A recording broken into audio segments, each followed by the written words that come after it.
നമസ്കാരം. വേദാംഗ ജ്യോതിഷത്തിലെ അമൂല്യമായ അറിവുകളും ആധ്യാത്മിക ജ്ഞാന ഉപദേശങ്ങളും പകർന്നു തരുന്ന പ്രശാന്തം ആസ്ട്രോ ചാനലിലേക്ക് ഏവർക്കും സ്വാഗതം. ഈ ചാനൽ ഇതുവരെയും സബ്സ്ക്രൈബ് ചെയ്യാത്തവർ ഇപ്പോൾ തന്നെ സബ്സ്ക്രൈബ് ചെയ്യുക. നോട്ടിഫിക്കേഷൻ ലഭിക്കുന്നതിനായി ബെൽ ബട്ടൺ അമർത്തുമല്ലോ. ഒപ്പം ചാനൽ ലൈക്ക് ചെയ്യുക, ഷെയർ ചെയ്യുക, കമൻറ്റ് ചെയ്യുക. കൊല്ലവർഷം 1200 ആണ്ടിലെ ധനു സംക്രമം മകയിരം നക്ഷത്രത്തിലാണ്.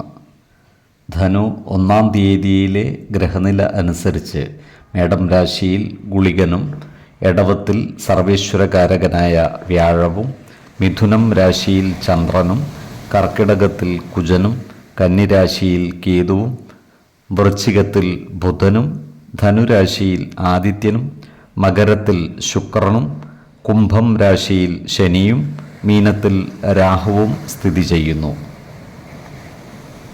അശ്വതി നക്ഷത്രത്തിൽ ജനിച്ചവർക്ക് ധനുമാസം പൊതുവെ ഗുണഫലങ്ങൾ കൂടിയിരിക്കും. ഈ നക്ഷത്രക്കാർക്ക് കർമ്മ മേഖലയിൽ കാര്യങ്ങൾ അനുകൂലമാണ്. ജോലിയിൽ പുരോഗതിയും സ്ഥാനമാനങ്ങളും വന്നു ചേരുവാനുള്ള സാധ്യതകളും കാണുന്നുണ്ട്. സാമ്പത്തിക അഭിവൃദ്ധി ഉണ്ടാകുന്നതുമാണ്. ഇവർക്ക് ദാമ്പത്യ സൗഖ്യവും കുടുംബ സുഖവും ഉണ്ടാകുന്നതുമാണ്. ശത്രുതാ മനോഭാവത്തോടെ പെരുമാറുന്നവരുടെ മേൽ വിജയം വരിക്കുവാൻ ഇവർക്ക് സാധിക്കുന്നതുമാണ്. നല്ല വാക്കുകളാലും പ്രവൃത്തികളാലും എല്ലാവരുടെയും ഇഷ്ടം നേടിയെടുക്കുവാൻ ഇവർക്ക് സാധിക്കുന്നതുമാണ്. സ്ത്രീജനങ്ങളിൽ നിന്നും ഇവർക്ക് സഹായ സഹകരണങ്ങൾ ലഭിക്കുന്നതാണ്. എന്നാൽ സ്ത്രീജനങ്ങളുമായി ബന്ധപ്പെട്ട് പ്രവർത്തിക്കേണ്ടി വരുമ്പോൾ ജാഗ്രത പാലിക്കുന്നത് ഗുണകരമായിരിക്കും. ധനധാന്യ സമൃദ്ധിയോടെ ജീവിക്കുവാനുള്ള അവസരം ഇവർക്ക് ഒത്തുവരുന്നതുമാണ്. ഏറ്റെടുക്കുന്ന കാര്യങ്ങളിൽ വിജയം വരിക്കുവാൻ ഇവർക്ക് സാധിക്കുന്നതാണ്. എന്നാൽ ദുഷ്ടജന സംസർഗം ഒഴിവാക്കി മുന്നോട്ട് നീങ്ങുവാൻ പ്രത്യേകം ശ്രദ്ധിക്കേണ്ടതുമാണ്. വസ്തുവകകൾ അധീനതയിൽ വന്നു ചേരുവാനുള്ള സാധ്യതകൾ കാണുന്നുണ്ട്.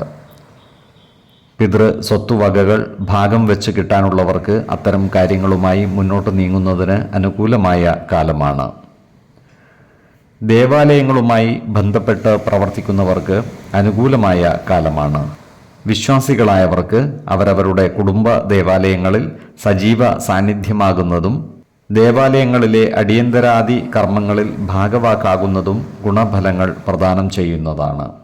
ഈ നക്ഷത്രക്കാർക്ക് ചില വിലപ്പെട്ട വസ്തുക്കൾ നഷ്ടപ്പെട്ടു പോകുവാനുള്ള സാധ്യതകൾ കാണുന്നുണ്ട്. അതിനാൽ എല്ലാ കാര്യങ്ങളിലും ശ്രദ്ധ പുലർത്തുന്നത് ഗുണകരമായിരിക്കും. മാസത്തിൻ്റെ 2-ാം പകുതിയിൽ കാര്യങ്ങൾ കൂടുതൽ അനുകൂലമായി വരുന്നതാണ്. ആരോഗ്യകാര്യങ്ങളിൽ ഈ നക്ഷത്രക്കാർ ഒരു പ്രത്യേക ശ്രദ്ധ പുലർത്തുന്നത് ഗുണകരമായിരിക്കും.